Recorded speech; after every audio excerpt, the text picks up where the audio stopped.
नमस्कार जय जगन्नाथ मु सौम्य स्वागत करुच्ची आपण मानकु सत्य डेवोशनल यूट्यूब चैनल को। तो चलंतु आरंभ करिवा भक्त कवि बलराम दासंक विरचित ब्रह्मांड भूगोलर 63तम अध्याय। अर्जुन उवाच अर्जुन बोलई गोसाई कथाए पचारई मुहि पूर्वे जे कपिल नगरे कन्याए सुवर्ण आकारे से कन्या विधवा होइला तापति बसी शोक कला ए कथा कहनाथ मोते संशय फेड़ मोर चिते।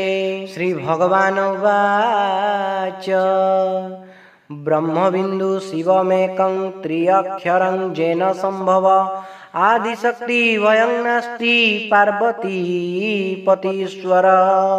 सुन अर्जुन हेतु देई कहिबा भूगोल कुफेई प्रथमे ब्रह्मा विष्णु शिव निराकार रूपे संभव प्रथमे जलधि मंथिले सेठारु विष जात हेले शिव भक्षिण मोह गले ता देखी पार्वती कांदिले कांदिण कंकण काढ़िले विधवा अवस्था होइले तक्षणे शिव चेता पाई रोदन कले देव साई ए परमार्थर विचार कहिबा शरीरार्थ सार कपिल नग्र देह जान कल्पना कन्याटी प्रमाण जहु प्रलय काल हेला जीव शरीरु छाड़ी गला छाड़ते जीव परम देह होइला सर्वशून्य